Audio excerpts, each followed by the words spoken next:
इतिहास की किताबों में हम 11 सितंबर 1893 की उस दोपहर को याद करते हैं जब शिकागो के कोलंबस हॉल में तालियों की गड़गड़ाहट गूंजी थी। लेकिन इतिहास उन रातों का जिक्र नहीं करता जो उस दोपहर से पहले गुजरी थी। जरा कल्पना कीजिए, दुनिया का सबसे अमीर देश अमेरिका, और वहां की सड़कों पर भटकता एक युवा भारतीय सन्यासी जिसके पास न पेट भरने को पैसे थे न तन ढकने को गर्म कपड़े।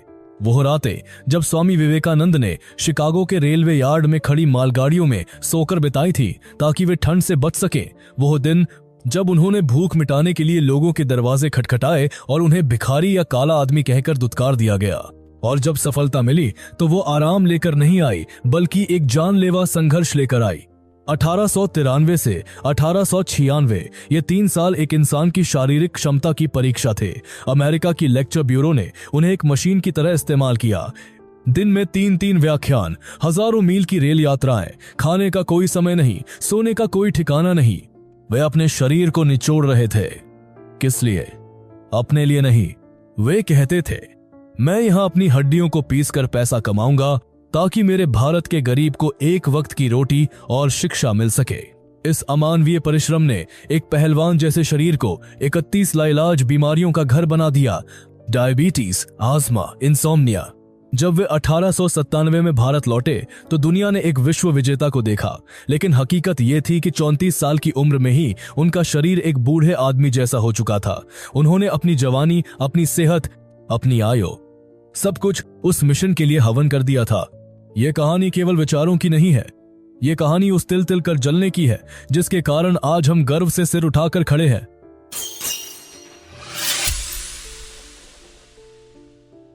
39 साल की छोटी सी उम्र में उनका चले जाना कोई नियति नहीं थी, ये एक बलिदान था। दोस्तों, साल था 1863, तारीख 12 जनवरी, और कलकत्ता का भी भा वाला शहर।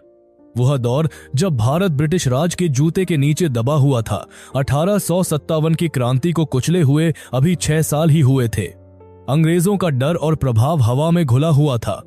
कलकत्ता ब्रिटिश भारत की राजधानी एक विरोधाभास का शहर था। एक तरफ गैस की बत्तियों से जगमगाते अंग्रेजों के क्लब थे जहां वाइन और बॉलरूम डांस का दौर था, और दूसरी तरफ संकरी अंधेरी गलियां थी जहां भारतीय समाज अपनी पुरानी रूढ़ियों, जाति प्रथा और अंधविश्वासों में जकड़ा हुआ था। चारों तरह एक अजीब सा मानसिक अंधेरा छाया हुआ था। लोग अपनी संस्कृति भूल रहे थे और पश्चिम की नकल को ही विकास मान रहे थे। इसी उथल पुथल के बीच उत्तरी कलकत्ता के सिमुलिया मोहल्ले में गौरमोहन मुखर्जी स्ट्रीट पर स्थित एक विशाल पुरानी हवेली में एक नई उम्मीद जन्म ले रही थी। यह दत्त परिवार का घर था। उस घर के मुखिया थे विश्वनाथ दत्त। विश्वनाथ दत्त कलकत्ता हाईकोर्ट के एक सफल और तेज तर्रार अटॉर्नी थे। वे तार्किक थे, उदार थे और पुरानी सड़ी गली मान्यताओं को नहीं मानते थे। लेकिन उनकी पत्नी भुवनेश्वरी देवी उनसे बिल्कुल विपरीत थीं। वह एक पारंपरिक धर्मपरायण महिला थीं जो रामायण महाभारत की कहानियों में जीती थीं और भगवान शिव की अनन्य भक्त थीं। 12 जनवरी 1863 पौष संक्रांति का पावन दिन था। सुबह के 6 बज रहे थे। सूरज अभी क्षितिज पर अपनी लालिमा बिखेर ही रहा था। शंख और घंटियों की आवाज मंदिरों से आ रही थी। तभी दत्त भवन के आंगन में एक नवजात शिशु की किलकारी गूंजी। उस बच्चे का नाम रखा गया नरेंद्र नाथ दत्त, लेकिन प्यार से घरवाले उसे बुलाने लगे बिले। बचपन से ही नरेन का व्यक्तित्व 2 विपरीत ध्रुवों का मिश्रण था। एक तरफ वह इतना चंचल और नटखट था कि उसे शैतान कहा जाता था। उसकी ऊर्जा को संभालना किसी एक व्यक्ति के बस की बात नहीं थी। 2-2 नौकरानियां हर समय उसकी निगरानी में लगी रहती थी, फिर भी वह उनकी आंखों में धूल झोंककर गायब हो जाता। उसका गुस्सा किसी ज्वालामुखी के फटने जैसा होता था, तेज और विनाशकारी। पिता विश्वनाथ दत्त भी कभी कभी इस बालक के उग्र स्वभाव से चिंतित हो जाते थे। एक ऐसी ही शाम की घटना है जो नरेन के असाधारण व्यक्तित्व का प्रमाण देती है। नरेन अपने दोस्तों के साथ घर के एक सुनसान कोने में ध्यान का खेल खेल रहा था। सभी बच्चे आंखें बंद किए बैठे थे। वातावरण शांत था। अचानक सूखी पत्तियों पर किसी भारी चीज के रेंगने की आवाज हुई। एक दोस्त ने आंख खोलकर देखा और उसका खून जम गया। एक विशाल काला कोबरा अपना फन फैलाए ठीक नरेन के सामने खड़ा था। नाक की काली मनहूस आंखें नरेन के बंद चेहरे पर टिकी थी। उसका फन हवा में डोल रहा था, जैसे वो हमला करने के लिए सही पल का इंतजार कर रहा हो। सभी दोस्त चीख पड़े, सांप, नरेन, भागो, सांप। वे सब अपनी जान बचाकर वहां से भाग खड़े हुए, लेकिन नरेन अपनी जगह से 1 इंच भी नहीं हिला। उसे दोस्तों की चीखें सुनाई ही नहीं दी। वो किसी ऐसी गहराई में उतर चुका था जहां भय और मृत्यु का कोई अस्तित्व नहीं था। वो कोबरा कुछ अनंत पलों तक उस स्थिर बालक को घूरता रहा। शायद उस जीव को भी महसूस हो गया था कि ये कोई साधारण इंसान नहीं है। धीरे धीरे नाग ने अपना फन नीचे किया और शांति से झाड़ियों में गायब हो गया। जब काफी देर बाद नरेन ने आंखें खोली तो उसने देखा कि उसके माता पिता और पड़ोसी लाठियां लिए घबराए हुए खड़े हैं। मां रो रही थी। नरेन ने बड़ी मासूमियत से पूछा, क्या हुआ, तुम लोग इतना शोर क्यों मचा रहे हो? उसे पता भी नहीं चला कि मौत उसे छूकर गुजरी है। नरेन शिक्षा के क्षेत्र में भी एक ऐसा तूफान था जिसे मापना मुश्किल था। 1871 में उन्होंने ईश्वर चंद्र विद्यासागर के मेट्रोपॉलिटन इंस्टीट्यूशन में कदम रखा। वह क्लास में सबसे ज्यादा शरारती थे, हमेशा दोस्तों से बातें करते रहते। लेकिन जब शिक्षक अचानक उनसे सवाल पूछते तो नरेन तोते की तरह पूरा पाठ सुना देते। उन्हें श्रुतिधर कहा जाता था, यानी वह जो एक बार सुन ले उसे जीवन भर नहीं भूलता। वे पन्ने नहीं पढ़ते थे, वे पन्नों को स्कैन करते थे। मोटी मोटी किताबें वे कुछ ही घंटों में खत्म कर देते थे, और अगर कोई पूछे कि किस पेज पर क्या लिखा है तो वह लाइन ब लाइन बता देते थे। लेकिन स्कूल की 4 दीवारी उनके फैलते हुए दिमाग के लिए छोटी पड़ रही थी। स्कूल खत्म हुआ और नरेन ने कॉलेज की दुनिया में कदम रखा। पहले प्रेसिडेंसी कॉलेज और फिर जनरल असेंबलीज इंस्टीट्यूशन, जिसे आज स्कॉटिश चर्च कॉलेज कहते हैं। यहां उनका सामना हुआ पश्चिम के महान विचारकों से। उन्होंने लाइब्रेरी को अपना घर बना लिया। इतिहास, साहित्य और विशेष रूप से पाश्चात्य दर्शन, सब कुछ वे निगलते जा रहे थे। उन्होंने डेस्कार्टेस को पढ़ा, ह्यूम के संदेहवाद को समझा, डार्विन के विकासवाद को जाना और जर्मन दार्शनिकों कांट, हीगेल, स्पेंसर के विचारों को घूंट कर पी लिया। वो हार्बर्ट स्पेंसर के तर्क से इतने प्रभावित थे कि उन्होंने युवा अवस्था में ही स्पेंसर को पत्र लिखा और उनके सिद्धांतों की आलोचना की, जिसका स्पेंसर ने जवाब भी दिया। कॉलेज के प्रिंसिपल विलियम हेस्टी, जो एक सख्त अंग्रेज और विद्वान थे, नरेन की प्रतिभा देखकर दंग रह गए थे। वे अक्सर अपनी क्लास में कहते थे, मैंने दुनिया भर की यूनिवर्सिटीज देखी हैं, जर्मनी और इंग्लैंड के बड़े बड़े छात्रों को पढ़ाया है, लेकिन नरेंद्रनाथ जैसा प्रतिभाशाली युवक मैंने आज तक नहीं देखा। यह लड़का जीवन में अपनी एक अलग पहचान बनाएगा। हेस्टी साहब सही थे, लेकिन उन्हें भी नहीं पता था कि यह पहचान किस रूप में होगी। नरेन का ज्ञान असीम था। वे तर्कशास्त्र और संगीत दोनों में पारंगत थे। समय का पहिया घूमा और नरेन किशोरावस्था में प्रवेश कर गया। अब वह बिले नहीं, नरेंद्रनाथ दत्त था, एक गठीला, सुंदर और अत्यंत प्रतिभाशाली युवा। उसका माथा चौड़ा था, आंखें बड़ी और सम्मोहक थीं, और आवाज में ऐसी कशिश थी कि जब वो गाता तो सुनने वाले अपनी सुध बुध खो बैठते। नरेन का दिमाग अब पूरी तरह से तर्क की कसौटी पर हर चीज को कसने लगा था। वह ब्रह्म समाज से जुड़ गया, जो उस समय का एक प्रमुख सुधारवादी आंदोलन था। वे मूर्ति पूजा को नहीं मानते थे, वे जाति प्रथा के खिलाफ थे और एक निराकार ईश्वर की उपासना करते थे। नरेन ने भी मूर्तियों के सामने सिर झुकाना छोड़ दिया। उसका तर्क स्पष्ट था, अगर ईश्वर निराकार है, सर्वव्यापी है, तो हम उसे मिट्टी के पुतलों में सीमित क्यों करें? यह अंधविश्वास है। लेकिन किताबों के ये पहाड़, ये बड़े बड़े सिद्धांत, ये बौद्धिक बहसें, सब उसके भीतर के उस खालीपन को भरने में नाकाम थी जो दिन ब दिन बढ़ता जा रहा था। रात रात भर वो अपने कमरे में टहलता रहता।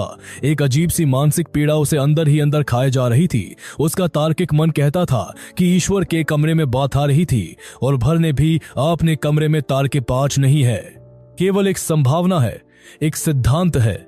लेकिन उसका हृदय किसी जीवंत सत्य के लिए तड़प रहा था। वह मन ही मन खुद से सवाल करता, किताबें कहती हैं ईश्वर है, धर्मगुरु कहते हैं ईश्वर है, लेकिन अगर वह है तो दिखता क्यों नहीं? अगर वह पिता है तो अपने बच्चों के दुख में चुप क्यों है? ये दुनिया इतनी क्रूर क्यों है? क्या धर्म केवल एक धोखा है जो डरपोक लोगों ने गढ़ा है? उसे शब्दों का जाल नहीं चाहिए था, उसे अनुमान नहीं, अनुभव चाहिए था। जैसे हम सूरज की गर्मी को महसूस करते हैं, जैसे हम आग को छूते हैं, क्या ईश्वर को वैसे महसूस किया जा सकता है? ये सवाल एक जुनून बन गया। नरेन अपनी इस प्यास को बुझाने के लिए कलकत्ता के हर बड़े विद्वान, हर ज्ञानी, हर साधु के दरवाजे पर गया। वह महर्षि देवेंद्रनाथ टैगोर, रविंद्रनाथ टैगोर के पिताजी के पास गया, जो उस समय के सबसे बड़े और सम्मानित आध्यात्मिक नेता थे। एक रात जब महर्षि अपनी नाव पर गंगा में ध्यान मग्न थे, नरेन वहां पहुंचा। हवा तेज थी, नदी में उफान था, लेकिन नरेन के अंदर का तूफान उससे कहीं बड़ा था। भीगे कपड़ों में, कांपते हुए, आंखों में एक अजीब सी दीवानगी लिए नरेन ने देवेंद्रनाथ का दरवाजा खटखटाया। महर्षि बाहर आए। नरेन ने बिना अपना परिचय दिए उनसे पूछा, क्या आपने ईश्वर को देखा है? महर्षि देवेंद्रनाथ, जो उपनिषदों के ज्ञाता थे, इस सीधे सवाल से सकपका गए। उन्होंने नरेन की आंखों में झांका और कहा, बेटा, तुम्हारी आंखें एक योगी जैसी हैं, तुम्हें ध्यान करना चाहिए। नरेन का दिल टूट गया। उसे तारीफ नहीं चाहिए थी, उसे हाँ या ना चाहिए था। वह निराश होकर लौट आया। सब झूठ है, उसने सोचा। किसी ने कुछ नहीं देखा, सब बस बातें बनाते हैं। वह हताश हो चुका था। उसने मान लिया था कि ईश्वर केवल एक कोरी कल्पना है, एक बैसाखी है कमजोर लोगों के लिए। इसी घनघोर निराशा के बीच जब नरेन का विश्वास हर चीज से उठ चुका था, नियति ने एक छोटी सी, लगभग नगण्य घटना के जरिए अपना पासा फेंका।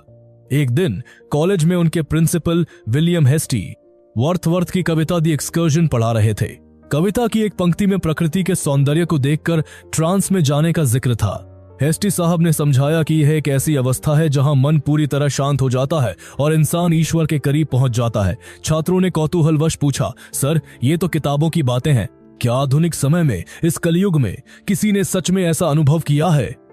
प्रोफेसर हेस्टी एक अंग्रेज थे, ईसाई पादरी थे और पूरी तरह से तार्किक व्यक्ति थे। लेकिन उन्होंने एक पल सोचा और बड़ी गंभीरता से कहा, हाँ, मैंने अपनी आंखों से केवल एक व्यक्ति को देखा है जो इस अवस्था में रहता है। वह यहाँ पास में ही दक्षिणेश्वर काली मंदिर में रहता है। उसका नाम है रामकृष्ण परमहंस। रामकृष्ण। नरेन के कान खड़े हो गए। ये नाम उसने पहले भी सुना था और उनसे मिल भी चुके थे। उनके घर के बगल में ही सुरेंद्रनाथ मिश्र का घर था। उन्होंने एक सत्संग का आयोजन किया था जिसमें रामकृष्ण परमहंस वहां मेहमान बनकर आए थे। कमरे में भक्तों की भीड़ थी, अगरबत्ती का धुआं था और आध्यात्मिक चर्चा चल रही थी। लेकिन रामकृष्ण का मन कहीं और था। उन्हें एक गायक की तलाश थी जो मां काली के लिए गा सके। सुरेंद्रनाथ को भजन गाने के लिए कोई भी व्यक्ति नहीं मिल रहे थे। तभी वे नरेन को गाने के लिए बुला लिया। उन्होंने तान छेड़ी और वह प्रसिद्ध बंगाली भजन शुरू किया, मन चलो निज निकेतने। नरेन की आवाज में एक अजीब सा दर्द और एक गहरी पुकार थी। जैसे ही यह सुर रामकृष्ण के कानों में पड़े, कमरे का माहौल बदल गया। वह साधारण सा दिखने वाला पुजारी जो अभी तक लोगों से बात कर रहा था, अचानक शांत हो गया। नरेन गाते रहे और रामकृष्ण धीरे धीरे बाहरी दुनिया से कटते गए। उनकी आंखें अधखुली रह गईं, सांसें धीमी हो गईं। गाने के बोल दिल में सीधे उतर गए। उन्हें यकीन हो गया कि यही वो है जिसे वे वर्षों से बुला रहे थे। जब भजन खत्म हुआ तो रामकृष्ण अपनी समाधि से जागे। उन्होंने नरेन के पास जाकर बड़े प्यार से, लगभग एक पिता की तरह पूछा, बेटा, तुम दक्षिणेश्वर आओगे? मैं तुम्हें वहां सुनना चाहता हूं। नरेन, जो अभी अपने तर्क और बुद्धि के अहंकार में थे, उन्हें यह सब अजीब लगा। उन्हें लगा ये आदमी भावुक है, लेकिन उस आवाज में एक ऐसा आकर्षण था जिसे वे ठुकरा नहीं सके। उन्होंने अनमने ढंग से सिर हिला दिया। हाँ, लेकिन परीक्षा के कारण वे वहां न जा सके। निर्धारित समय पर FA की परीक्षा समाप्त हो गई तो नरेंद्र के पिता के पास कई लड़की वाले रिश्ते के लिए आने लगे। उनमें से विश्वनाथ को एक धनी मानी परिवार पसंद आ गया।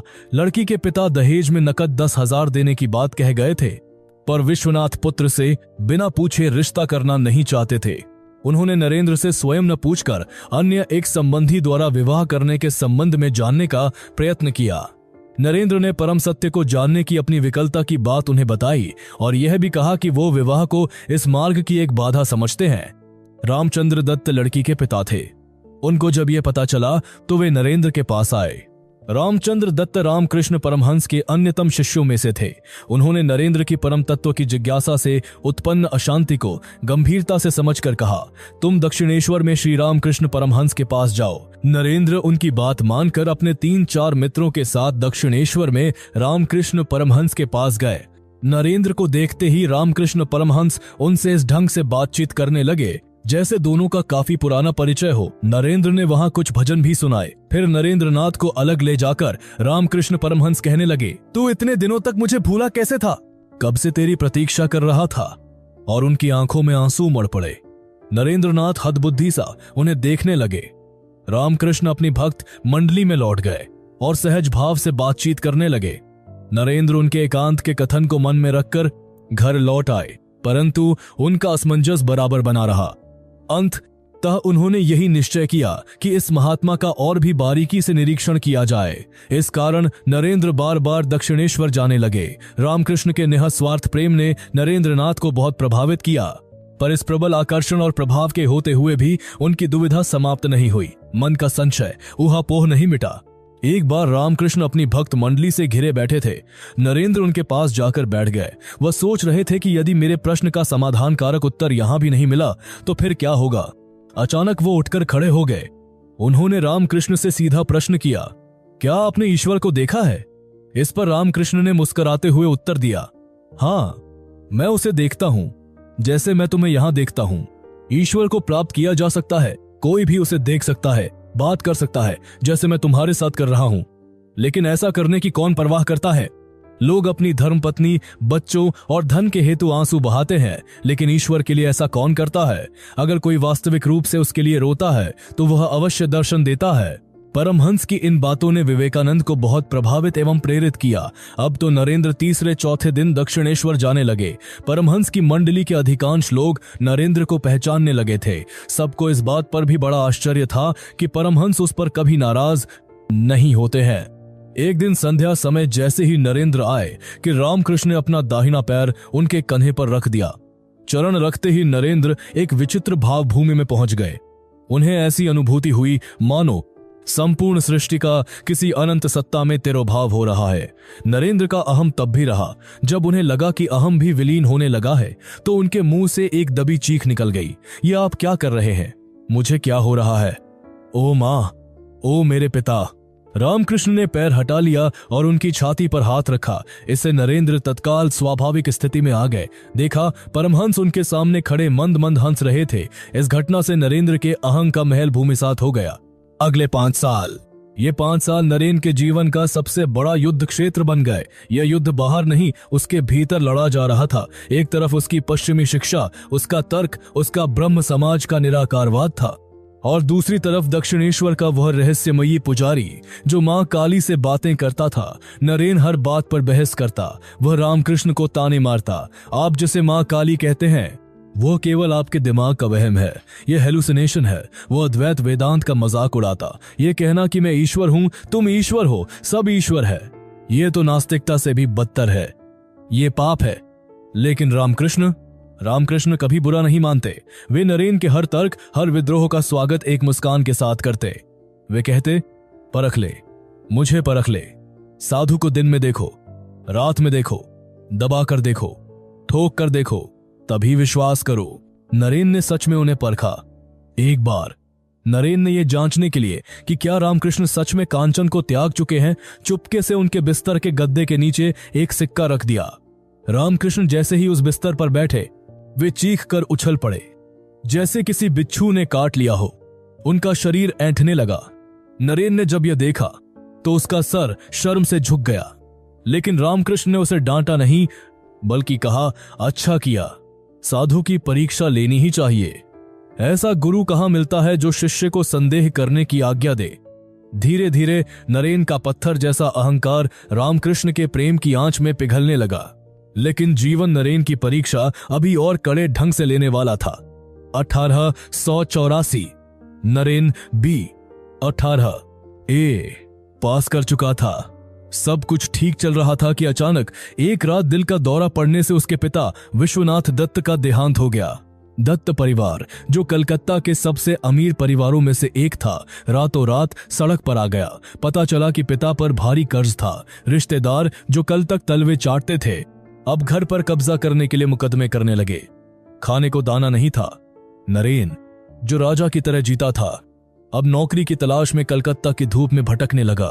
वो दफ्तरों के चक्कर काटता, नो वैकेंसी के बोर्ड उसे चढ़ाते। कई बार वह घर लौटता और मां पूछती, खाना खाया? नरेन झूठ बोल देता, हाँ मां, दोस्त के घर खा लिया, ताकि घर में बचे थोड़े से चावल उसकी मां और भाइयों के लिए बच जाएं। अंत में उन्हें एक वकील के कार्यालय में कुछ काम मिल गया, लेकिन कोई स्थिर काम नहीं मिला, और इस गरीबी ने उसे धर्म के प्रति और भी कठोर बना दिया। वो सोचता, कहां है ईश्वर? अगर वो करुणा का सागर है तो मेरी माँ और भाई भूखे क्यों हैं? क्या उसका दिल पत्थर का है? वो गुस्से में रामकृष्ण के पास गया। उसने चिल्लाकर कहा, तुम्हारी काली, सब झूठ है। अगर वो सच में माँ है तो वो अपने बच्चों को ऐसे तड़पते हुए क्यों देख रही है? रामकृष्ण ने नरेन की आंखों में वह दर्द देखा। उन्होंने शांत भाव से कहा, नरेन, तू माँ को मानता नहीं है ना, इसीलिए तेरे साथ ये हो रहा है। जा, आज रात मंदिर जा, माँ जागी हुई है। तू जो मांगेगा वह तुझे देंगी। जा, उनसे अपने परिवार के लिए धन मांग ले। नरेन को लगा ये एक मौका है। वह दौड़ा, वह मंदिर की ओर गया। उसके मन में लिस्ट तैयार थी, पैसा, नौकरी, घर का सुख। वह गर्भगृह में पहुंचा। मां काली की मूर्ति सामने थी। दियों की रोशनी में वह मूर्ति जीवंत लग रही थी। नरेन ने जैसे ही आंखें उठाई, उसका शरीर जम गया। उसे पत्थर नहीं दिखा, उसे साक्षात अनंत चेतना दिखाई दी। वह प्रेम और शक्ति का एक ऐसा समुद्र था जिसमें नरेन का क्षुद्र अहंकार डूब गया। वह धन मांगना भूल गया। उसके मुंह से निकला, मां, मुझे विवेक दो, मुझे वैराग्य दो, मुझे ज्ञान और भक्ति दो, और मुझे कुछ नहीं चाहिए। वो बाहर आया। रामकृष्ण ने पूछा, मांगा? नरेन को याद आया, अरे मैं तो भूल गया। रामकृष्ण ने दोबारा भेजा, जा मांग ले। नरेन फिर गया। फिर वही हुआ। वो मूर्ति के सामने खड़ा होता और दुनिया की हर चीज उसे धूल समान लगती। वो फिर से केवल भक्ति मांग कर लौट आता। 3 बार ऐसा हुआ। अंत में नरेन ने हार मान ली। वो रामकृष्ण के पैरों में गिर पड़ा। मैं समझ गया, ये आपका ही खेल है। आप ही मुझे बचा सकते हैं। मेरे परिवार को दोष रखते हैं। मेरे परिवार को दोषक देखने को मिले। मेरे नरेन ने हार मान ली। वक्त की रोटी दे दीजिए बस। रामकृष्ण ने उसके सिर पर हाथ रखा और कहा, जा, आज से तेरे घर में मोटे चावल और कपड़े की कमी नहीं होगी। और चमत्कारिक रूप से वह हुआ। लेकिन उस रात नरेन ने अपना सब कुछ रामकृष्ण को सौंप दिया। तर्क हार गया था, प्रेम जीत गया था। समय का चक्र तेजी से घूमा। 1885 आया और एक काला साया दक्षिणेश्वर पर मंडराने लगा। रामकृष्ण को गले का कैंसर हो गया। डॉक्टर ने कहा, बोलना मना है। लेकिन रामकृष्ण कब मानने वाले थे? बीमारी ने उनके शरीर को जकड़ लिया था। उनका शरीर कंकाल जैसा हो गया था। गले से खून रिसता था। पानी पीना भी दूभर था। उन्हें इलाज के लिए श्यामपुकुर और फिर कोसीपुर के एक बगीचे वाले घर में लाया गया। यह समय रोने का नहीं बल्कि निर्माण का था। नरेन ने अपनी पढ़ाई, अपनी नौकरी, अपना भविष्य सब कुछ दांव पर लगा दिया। उसने अपने गुरु भाइयों राखाल, काली, शशि, शरत, बाबूराम, निरंजन, योगीन, लाटू, तारक, गोपाल और काला को इकट्ठा किया। ये युवा लड़के दिन रात अपने गुरु की सेवा में लग गए। वे उनके घाव साफ करते, उनकी गंदगी उठाते। दुनिया के लिए रामकृष्ण मर रहे थे, लेकिन नरेन के लिए यह शक्ति के हस्तांतरण का समय था। रामकृष्ण अपने शरीर को तिल तिल कर जला रहे थे ताकि इन युवा शिष्यों के भीतर आध्यात्म की आग को प्रज्वलित कर सकें। रातों को नरेन और उनके साथी धूनी रमाते, ध्यान करते। कोसीपुर का वह बगीचा एक मठ में बदल गया था। नरेन के भीतर की आग अब प्रचंड हो चुकी थी। वह रामकृष्ण से जिद करता, मुझे वह अनुभव दीजिए। मैं सुखदेव की तरह हजारों साल तक समाधि में रहना चाहता हूं। रामकृष्ण उसे डांटते, छे, मैं सोचा था तू एक विशाल बरगद का पेड़ बनेगा जिसकी छांव में हजारों लोग शीतलता पाएंगे, और तू केवल अपनी मुक्ति के लिए इतना स्वार्थी हो गया। नहीं, तुझे वो नहीं मिलेगा। तुझे काम करना है, मां का काम। रामकृष्ण उसे तैयार कर रहे थे, त्याग के लिए नहीं, सेवा के लिए। आखिरी दिन नजदीक आ रहे थे। अगस्त 1886। रामकृष्ण की हालत बहुत बिगड़ गई थी। नरेन अब भी एक आखिरी शंका, एक आखिरी संदेह अपने मन के कोने में लिए बैठा था। उसने सोचा, अगर ये आदमी इस भयानक दर्द के बीच मौत के मुंह में भी ये कह दे कि वह ईश्वर है, तभी मैं मानूंगा, वरना ये सब भ्रम हो सकता है। वह रामकृष्ण के बिस्तर के पास खड़ा था, मन ही मन ये सोच रहा था। रामकृष्ण जो अब बोल भी नहीं पा रहे थे, उन्होंने अपनी सारी बची खुची ताकत बटोरी, अपनी आंखें खोली, नरेन की ओर देखा और अपनी उंगलियों से इशारा करते हुए धीमी लेकिन स्पष्ट आवाज में कहा, जय राम जय कृष्ण, से राम कृष्ण ए देहे। और फिर जोड़ा, तेरे वेदांत के अर्थ में नहीं बल्कि साक्षात सत्य। नरेन का सर झुक गया। आखिरी कील ठुक चुकी थी। संदेह की कोई गुंजाइश नहीं बची थी। 16 अगस्त 1886 की रात। सन्नाटा गहरा था। रामकृष्ण ने अपनी अंतिम सांस ली और महासमाधि में लीन हो गए। उनका शरीर शांत पड़ गया। लेकिन कमरे में एक अजीब सी ऊर्जा का विस्फोट हुआ। शिष्यों का रोना धोना शुरू हो गया, लेकिन नरेन पत्थर की तरह शांत था। उसे रोने का अधिकार नहीं था। उसके कंधों पर एक अदृश्य बोझ पड़ा था। गुरु जा चुके थे, लेकिन जाने से कुछ दिन पहले उन्होंने नरेन को बुलाकर अपनी सारी आध्यात्मिक शक्तियां उसे सौंप दी थीं। उन्होंने कहा था, आज मैंने फकीर होकर तुझे अपना सब कुछ दे दिया। इन शक्तियों के द्वारा तू दुनिया का बहुत कल्याण करेगा। श्मशान घाट पर चिता जल रही थी, लपटें आसमान छू रही थी। नरेन ने उस आग को देखा। उस आग में उसका बचपन, उसकी जवानी, उसके छोटे मोटे सपने सब जलकर खाक हो रहे थे। अब वो नरेन नहीं था, अब वो एक माध्यम था। चिता की राख ठंडी भी नहीं हुई थी कि समाज ने अपना असली रंग दिखाना शुरू कर दिया। जिन लड़कों ने अपना घर बार छोड़कर गुरु की सेवा की थी, उन्हें अब पागल के चेले और आवारा कहा जाने लगा। उनके पास रहने को छत नहीं थी, खाने को पैसा नहीं था, मठ बनाने का सपना एक मजाक लगता था। नरेन वराहनगर की एक पुरानी टूटी फूटी भूतों वाली हवेली में अपने गुरु भाइयों को लेकर गया। फर्श टूटा था, छत से पानी टपकता था, सांप बिच्छू रेंगते थे। उनके पास पहनने को केवल एक कपड़ा होता था जिसे वे बारी बारी से पहनते थे। खाने के लिए केवल उबले हुए बील के पत्ते और चावल। लेकिन उस खंडहर में ही वे रात रात भर ध्यान करते, गाते, रोते। नरेन उन्हें कहानियां सुनाता, दुनिया के इतिहास की, विज्ञान की और रामकृष्ण के संदेश की। वह उनके अंदर आग भर रहा था। लेकिन नरेन का दिल अब भी बेचैन था। उसे लग रहा था कि वो एक जगह बंद कर नहीं रह सकता। उसे भारत को देखना था, उस भारत को जिसे उसके गुरु ने इतना प्यार किया था। उसे महसूस हो रहा था कि यह चारदीवारी उसे कैद कर रही है। मैंने पूरे भारत में घूमकर देखा, यहाँ धर्म की नहीं, रोटी की कमी है। भारत के लाखों लोग भूखे मर रहे हैं और हम सन्यासी उन्हें केवल मोक्ष का पाठ पढ़ा रहे हैं। धिक्कार है हम पर। मैं उस ईश्वर को नहीं मानता जो परलोक में सुख देने का वादा करे, लेकिन इस लोक में एक रोटी का टुकड़ा न दे सके। दिसंबर की एक ठंडी रात नरेन ने एक फैसला किया, वह फैसला जिसने उसे हमेशा के लिए बदल दिया। उसने वस्त्र धारण किए, हाथ में कमंडल और दंड लिया। उसने अपने भाइयों को गले लगाया और कहा, मुझे जाना होगा, अकेले मुझे अपनी जड़ों को ढूंढना है। कहाँ जाओगे नरेन? किसी ने पूछा। हिमालय की ठंड और राजपूताना की गर्मी सहते हुए नरेन हाथरस पहुंचे। यहाँ स्टेशन मास्टर शरद चंद्र गुप्ता, जो बाद में स्वामी सदानंद बने, उनके पहले शिष्य बने। शरद उन्हें एक स्थानीय आश्रम में ले गए, जहाँ के महंत थे बाबाजी द्वारकादास। द्वारकादास कोई साधारण साधु नहीं थे। वे एक उच्च कुल के कट्टर ब्राह्मण और विद्वान थे। उन्हें अपने ब्राह्मण होने और अपनी विद्वत्ता पर बहुत गर्व था। वे आसानी से किसी के सामने झुकते नहीं थे और जाति पाति के नियमों का सख्ती से पालन करते थे।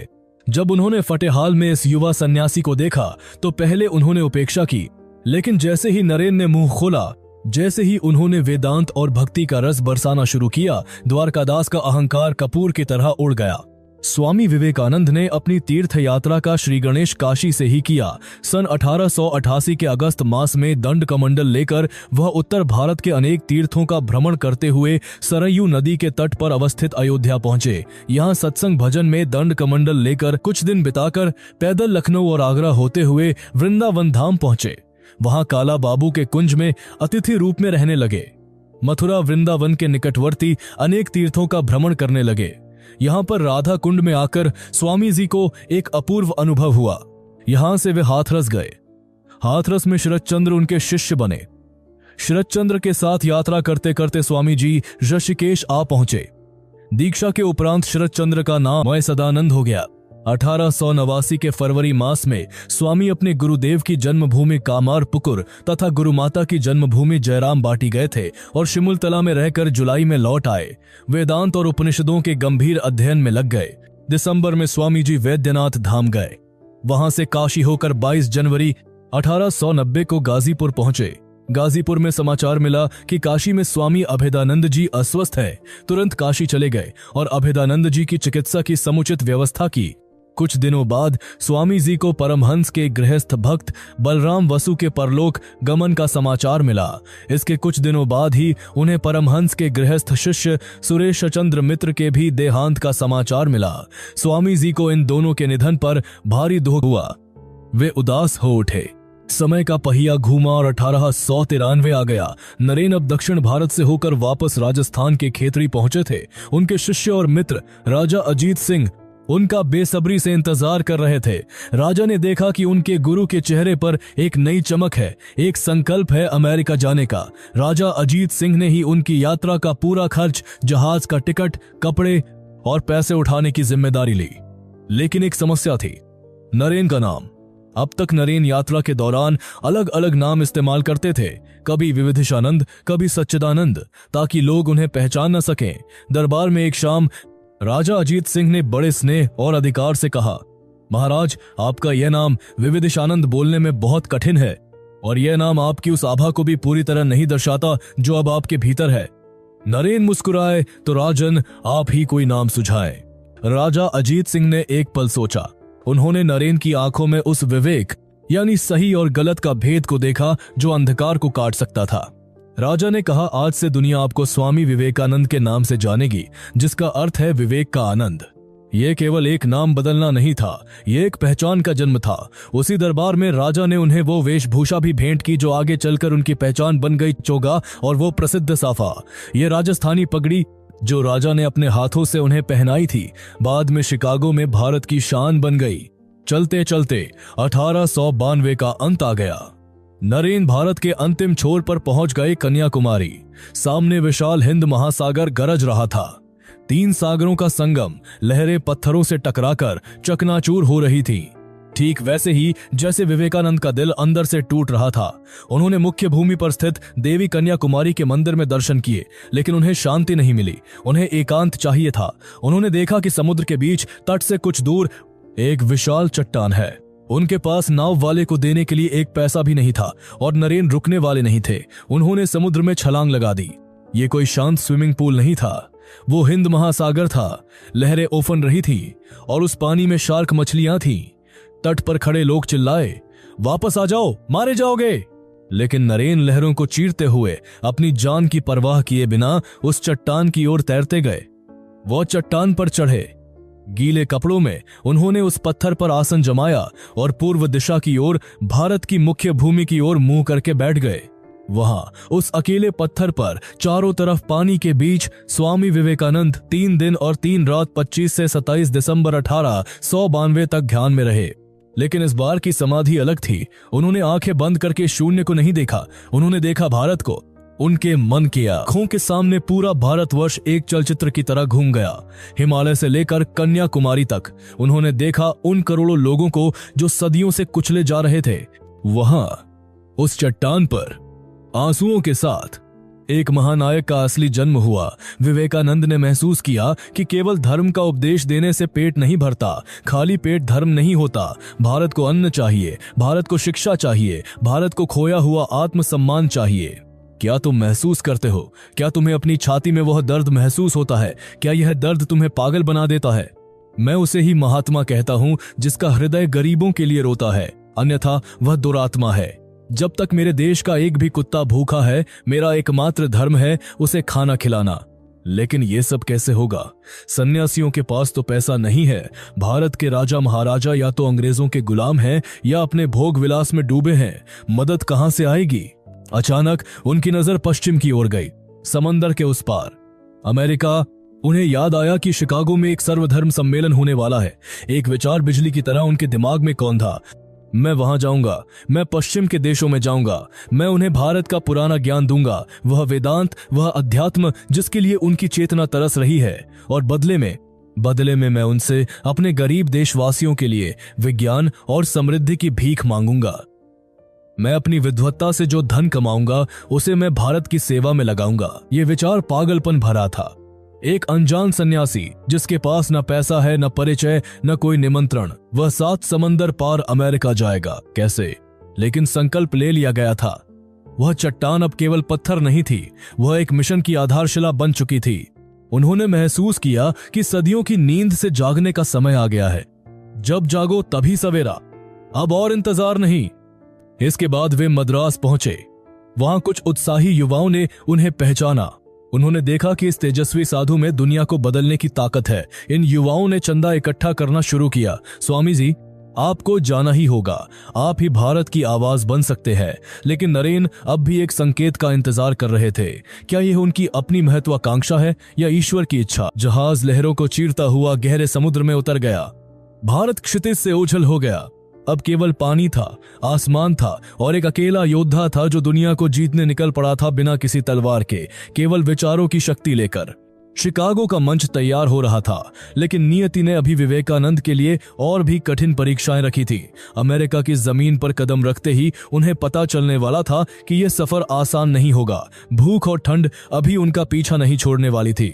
जुलाई 1893। वैंकूवर के तट पर जब जहाज लगा तो एक अजीब सी ठंड ने हड्डियों को भेद दिया। लेकिन यह ठंड मौसम की नहीं थी, यह एक परायेपन की ठंड थी।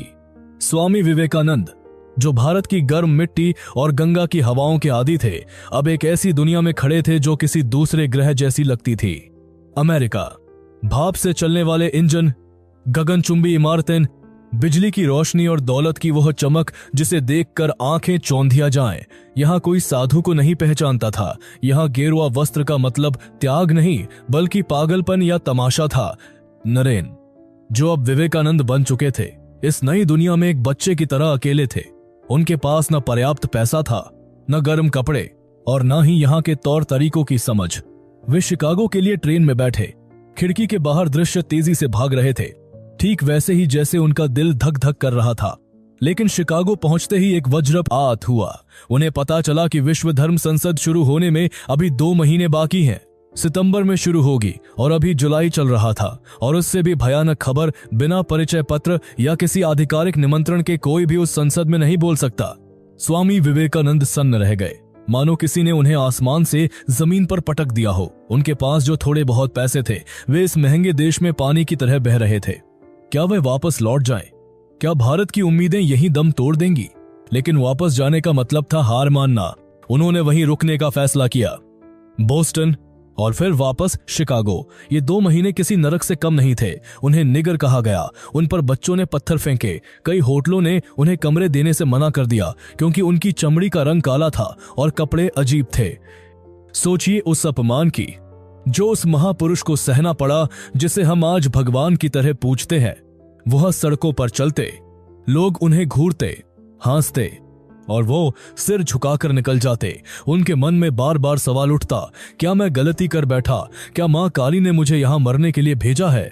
लेकिन हर बार अंदर से आवाज आती, रुकना मत, अभी नहीं। सितंबर की शुरुआत। शिकागो में ठंड बढ़ने लगी थी। संसद शुरू होने में अब केवल कुछ दिन बचे थे, लेकिन विवेकानंद की जेब खाली हो चुकी थी। उनका पता खो गया था। वह शिकागो के एक रेलवे स्टेशन पर थे। रात गहरी हो चुकी थी, बर्फीली हवा चल रही थी। उनके पास सिर छुपाने की जगह नहीं थी। सामने एक मालगाड़ी के डिब्बे खड़े थे। वह उस रात एक लावारिस की तरह एक खाली बक्से में घुसा। चूहों की दौड़ने की आवाजें, लोहे की ठंडक और भूख से ऐंठता हुआ पेट। उस रात विवेकानंद सो नहीं पाए। वह कांप रहे थे, आंखों से आंसू बह रहे थे। उन्होंने मन ही मन कहा, मां, क्या यही मेरी नियति है? क्या मैं यहां एक कुत्ते की मौत मरने आया हूं? ये वो पल था जब इंसान टूट जाता है। ये वो अंधकार था जो सूरज उगने से ठीक पहले आता है। अगली सुबह 11 सितंबर 1893 का सूरज उगा, लेकिन विवेकानंद के लिए कोई उम्मीद नहीं लाया था। वह भूखे प्यासे लेक शोर ड्राइव के आलीशान घरों के सामने भटक रहे थे। उन्होंने सोचा, शायद कोई मदद कर दे। उन्होंने एक घर का दरवाजा खटखटाया। दरवाजा खुला। एक नौकर ने उन्हें ऊपर से नीचे तक देखा, नाक सिकोड़ी और दरवाजा उनके मुंह पर दे मारा। दूसरे घर गए, वहां से भी दुत्कार मिली, भाग जाओ भिखारी। वो थककर सड़क के किनारे बैठ गए। तभी सड़क के उस पार एक घर का दरवाजा खुला। एक महिला बाहर आई। उसका चेहरा सौम्य और गरिमामय था। वह सीधी सड़क पार करके विवेकानंद के पास आई। उसने उनकी वेशभूषा देखी, उनकी थकी हुई लेकिन तेजस्वी आंखों को देखा और पूछा, सर, क्या आप धर्म संसद के प्रतिनिधि हैं? विवेकानंद की आवाज कांप गई। हां, मैं था, लेकिन अब मैं खो गया हूं। वो महिला मिसेस जॉर्ज डब्ल्यू हेल थी। उन्होंने कहा, आप चिंता न करें, आप मेरे घर आए। ठीक आखिरी पल में, जब सब खत्म होने वाला था, दरवाजा खुल गया। मिसेस हेल ने उन्हें नहलाया, खाना खिलाया और खुद उन्हें धर्म संसद के कार्यालय तक लेकर गई। 11 सितंबर की दोपहर, कोलंबस हॉल में हजारों लोगों की भीड़। हॉल खचाखच भरा हुआ था। दुनिया भर के विद्वान, कार्डिनल, बिशप और दार्शनिक मंच पर बैठे थे। सब अपनी अपनी तैयार की हुई लंबी चौड़ी स्पीच लेकर आए थे और उस कतार में एक कोने में बैठे थे स्वामी विवेकानंद, सबसे युवा, सबसे अलग। उन्होंने कोई भाषण तैयार नहीं किया था, उनके पास कोई कागज नहीं था। उनका दिल जोर जोर से धड़क रहा था, जीभ सूख रही थी। जब भी उनका नाम पुकारा जाने वाला होता, वह अध्यक्ष से कहते, अभी नहीं। थोड़ी देर बाद वह घबरा रहे थे। क्या वह इस विद्वान भीड़ के सामने टिक पाएंगे? क्या उनकी टूटी फूटी अंग्रेजी काम करेगी? वह देवी सरस्वती को याद कर रहे थे। दोपहर ढलने लगी थी, अब और टाला नहीं जा सकता था। अध्यक्ष ने घोषणा की, अब भारत के प्रतिनिधि स्वामी विवेकानंद। पूरा हॉल शांत हो गया। हजारों आंखें उस गेरुआधारी युवक पर टिक गईं। विवेकानंद अपनी सीट से उठे। उनके पैर थोड़े कांप रहे थे, लेकिन रीढ़ सीधी थी। वे पोडियम तक चले। उन्होंने सामने देखा चेहरों का एक समुद्र, एक क्षण का सन्नाटा। उन्होंने अपनी आंखें बंद की। प्रणाम मां। उन्होंने अपने गुरु रामकृष्ण को याद किया और फिर उनके कंठ से वो आवाज निकली जिसने इतिहास को दो हिस्सों में बांट दिया। ये आवाज किसी साधारण इंसान की नहीं थी, ये सदियों से दबे हुए भारत की दहाड़ थी। उन्होंने कहा, sisters and brothers of America, America के मेरे भाइयों और बहनों। जैसे ही ये शब्द हवा में गूंजे, कुछ अजीब हुआ। यह कोई औपचारिक संबोधन नहीं था, यह दिल से निकली हुई पुकार थी। उस भीड़ में बैठे हजारों लोग जो अब तक लेडीज एंड जेंटलमैन सुनने के आदी थे, उन्हें लगा जैसे किसी ने उन्हें गले लगा लिया हो। एक व्यक्ति खड़ा हुआ, फिर दूसरा, फिर 10, फिर 100 और देखते ही देखते पूरा हॉल अपनी सीटों से खड़ा हो गया। तालियों की वह गड़गड़ाहट जो रुकने का नाम नहीं ले रही थी। 1 मिनट, 2 मिनट, लोग पागल हो गए थे। वे टोपियां हवा में उछाल रहे थे, औरतें रुमाल हिला रही थीं। कई लोगों की आंखों में आंसू थे, हालांकि वे समझ नहीं पा रहे थे कि वे क्यों रो रहे हैं। उस सन्यासी के केवल 5 शब्दों ने पश्चिमी दुनिया के अहंकार की दीवार को चकनाचूर कर दिया था। उस 2 मिनट के तूफान के बाद जब शोर थमा, तो विवेकानंद ने बोलना शुरू किया। उन्होंने सहिष्णुता की बात की। उन्होंने कहा कि जैसे नदियां अलग अलग रास्तों से बहकर समुद्र में मिलती हैं, वैसे ही सारे धर्म एक ही ईश्वर तक पहुंचते हैं। भाषण खत्म हुआ और उसी शाम वह अज्ञात सन्यासी जो कल रात एक बक्से में सो रहा था, रातों रात अमेरिका का सबसे बड़ा सितारा बन गया। अगली सुबह अखबारों की हेडलाइंस में एक ही बात थी। न्यूयॉर्क हेरल्ड ने लिखा, उन्हें सुनने के बाद लगता है कि भारत जैसे ज्ञानी देश में मिशनरियों को भेजना कितनी बड़ी मूर्खता है। सड़कों पर अब उन्हें देखकर लोग हंसते नहीं थे, बल्कि उनके पीछे दौड़ते थे। उनके पोस्टर लगने लगे, उन्हें तूफानी हिंदू कहा जाने लगा। अमीर और रईस लोग उन्हें अपने घर दावत पर बुलाने के लिए कतार में खड़े रहते। लेकिन इस चमक दमक के पीछे एक गहरा अंधेरा शुरू हो गया। विवेकानंद अब एक सार्वजनिक संपत्ति बन चुके थे।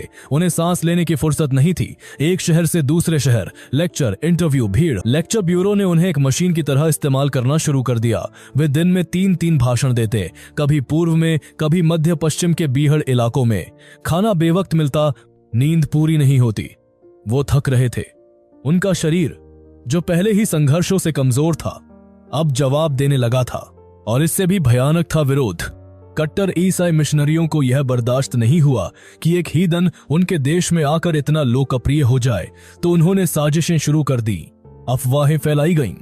यह आदमी चरित्रहीन है, ये जासूस है, ये झूठा है। कई बार उन्हें खाने में जहर देने की कोशिश की गई। एक बार एक पार्टी में उन्हें जहरीला शरबत दिया गया। कई बार उन पर गुंडों से हमला करवाने की धमकी दी गई। लेकिन विवेकानंद वह एक शेर की तरह दहाड़ते रहे। उन्होंने कहा, सत्य को किसी बैसाखी की जरूरत नहीं होती। उठो, जागो, कब तक सोते रहोगे? क्या तुम्हें सुनाई नहीं देता? भारत रो रहा है। हमें एक मैन मेकिंग रिलीजन चाहिए। पैसे की चिंता मत करो, मैं यहां से कमाकर भेजूंगा। तुम बस सेवा करो, अनाथों की, गरीबों की। मुझे धन नहीं चाहिए, मुझे आदमी चाहिए। अगर मुझे लोहे की मांसपेशियों और फौलाद के नसों वाले 100 समर्पित युवा मिल जाए, तो मैं इस दुनिया को बदल कर रख दूंगा। मुझे ऐसे नचिकेता चाहिए जो मौत के मुंह में भी जाकर सत्य को छीन लाए। लेकिन इस सब ने उनके शरीर को निचोड़ लिया था। 1896 का अंत आते आते उनका चेहरा बदल गया था। वह बूढ़े दिखने लगे थे। उन्हें आभास हो गया था कि उनकी ऊर्जा का कोटा खत्म हो रहा है। इंग्लैंड में अपनी आखिरी क्लास के बाद उन्होंने गहरी सांस ली और कहा, अब समय आ गया है, मुझे वापस जाना होगा। मेरा भारत मुझे बुला रहा है। जहाज ने फिर से लंगर उठाया। इस बार दिशा पश्चिम नहीं, पूरब थी। जब वो गए थे तो एक अज्ञात भिक्षु थे, अब जब वो लौट रहे थे तो एक विश्व विजेता थे। लेकिन जहाज के डेक पर खड़े विवेकानंद की आंखों में विजय का उल्लास नहीं था, बल्कि एक गहरी शांति और एक छुपा हुआ दर्द था। वह जानते थे कि वो अपनी मौत की ओर बढ़ रहे हैं। उन्होंने एक बार अपने एक अंग्रेज शिष्य से कहा था, यह शरीर एक टूटा हुआ जहाज है, मैंने इसे बहुत तेज चलाया है, अब यह कभी भी डूब सकता है। भारत का तट नजदीक आ रहा था। कोलंबो से लेकर अल्मोड़ा तक लाखों लोग उनके स्वागत के लिए खड़े थे। जब जहाज ने कोलंबो के तट को छुआ तो ऐसा लगा जैसे समुद्र में ज्वार आ गया हो, लेकिन यह पानी का ज्वार नहीं था, यह इंसानों का सैलाब था। भारत का वह खोया हुआ बेटा वापस आ गया था। कोलंबो से लेकर मद्रास और फिर कलकत्ता तक जमीन पर तिल रखने की जगह नहीं थी। लोग उनकी गाड़ी के घोड़े खोलकर खुद गाड़ी खींच रहे थे। फूलों की बारिश हो रही थी। हवा में केवल एक ही नाम गूंज रहा था, स्वामी विवेकानंद, जय स्वामी जी। भीड़ को देखकर स्वामी जी की आवाज शेर की तरह गूंजी। उन्होंने भारत के युवाओं को ललकारा, जवानों उठो, जागो और तब तक मत रुको जब तक लक्ष्य प्राप्त न हो जाए। अपनी मातृभूमि को देखो, यह तुम्हें पुकार रही है। लेकिन उस विजय रथ पर बैठा व्यक्ति अंदर से पूरी तरह टूट चुका था। दुनिया उन्हें एक विजेता के रूप में देख रही थी, लेकिन केवल स्वामी जी जानते थे कि वे एक टूटे हुए जहाज को किनारे तक खींच कर लाए हैं। भीड़ की जय जयकार के बीच स्वामी जी का मन पीछे मुड़कर उन 3 सालों को देख रहा था जो उन्होंने पश्चिम में बिताए थे। लोगों को लग रहा था कि वे वहां केवल धर्म का प्रचार करने गए थे, लेकिन सच कुछ और था। वे वहां धन के लिए गए थे। उन्हें याद आए वे लेटर्स जो उन्होंने अमेरिका की ठंडी रातों में जागकर अपने शिष्यों को लिखे थे। अल्लाह सिंगा, यहां भयानक ठंड है, मेरे पास गर्म कपड़े नहीं हैं, कई बार मैं भूख से तड़पता हूं, मैं यहां सड़कों पर अपमानित हो रहा हूं, लेकिन मैं पीछे नहीं हटूंगा। भारत के उन 20 करोड़ लोगों के लिए जो भूख और अज्ञान में डूब रहे हैं, मैं यहां अपनी जान भी दे दूंगा। मैं यहां से तब तक नहीं जाऊंगा जब तक मैं उनके लिए मदद नहीं जुटा लेता। उन्होंने सचमुच अपनी हड्डियों को पीस दिया था। अमेरिका के लेक्चर ब्यूरो ने उन्हें एक मशीन की तरह इस्तेमाल किया। दिन में 3-3 भाषण, हजारों मील की यात्रा, खाने का कोई ठिकाना नहीं। यह सब उन्होंने सहा ताकि उस पैसे से कलकत्ता में बेलूर मठ की जमीन खरीदी जा सके। आज जो मठ खड़ा है उसकी नींव में स्वामी जी के पसीने और रक्त की कमाई लगी है। उन्होंने अपने स्वास्थ्य की कीमत पर भारत के भविष्य को खरीदा था। कलकत्ता लौटते ही उन्हें आराम करने का एक पल भी नहीं मिला। उनके सामने 2 दुश्मन खड़े थे, एक बीमारी और दूसरा रूढ़िवादी समाज। पुराने ब्राह्मणों और समाज के ठेकेदारों ने उन पर तीखे हमले शुरू कर दिए। यह सन्यासी विदेशियों के साथ रहा है, इसने समुद्र पार करके अपना धर्म भ्रष्ट कर लिया है। शूद्रों को गायत्री मंत्र देने वाला यह कौन होता है? उन्हें दक्षिणेश्वर काली मंदिर में घुसने से भी रोक दिया गया, लेकिन विवेकानंद एक घायल शेर की तरह थे। वे पीछे नहीं हटे। उन्होंने गरजते हुए कहा, मैं उस ईश्वर को नहीं मानता जो मुझे मंदिर में तो घुसने देता है, लेकिन मेरे भूखे भाई के मुंह में रोटी नहीं दे सकता। मेरा मंदिर ये पूरा भारत है और दरिद्र नारायण ही मेरे देवता हैं। तभी वर्ष 1898-99 में कलकत्ता में प्लेग महामारी ने मौत का तांडव शुरू कर दिया। सड़कें लाशों से पट गई थी। लोग अपने बीमार परिजनों को छोड़कर भाग रहे थे। स्वामी जी का स्वास्थ्य पहले से ही खराब था। डॉक्टर उन्हें पहाड़ों पर जाकर विश्राम करने की सलाह दे रहे थे, लेकिन जैसे ही उन्होंने लोगों की चीखें सुनी, वे बिस्तर से उठ खड़े हुए। मठ के पास अभी ज्यादा पैसा नहीं था। स्वामी जी ने एक ऐतिहासिक और रोंगटे खड़े कर देने वाला फैसला लिया। हम सन्यासी हैं, हमारा काम है त्याग। अगर हमारे देशवासी भूख और बीमारी से मर रहे हैं तो हमें इस मठ की, इस जमीन की क्या जरूरत? बेच दो इसे, हम फिर से पेड़ के नीचे सोएंगे, भिक्षा मांग कर खाएंगे जैसे पहले करते थे। लेकिन मठ बचाने के लिए मैं इंसानों को मरते हुए नहीं देख सकता। मां शारदा ने उन्हें रोका, लेकिन स्वामी जी ने सन्यासियों की एक फौज तैयार की। वे खुद गंदी बस्तियों में गए, नालियां साफ की और बीमारों की सेवा की। इस दौरान उनके अपने शरीर पर क्या बीत रही थी, इसका अंदाजा लगाना भी मुश्किल है।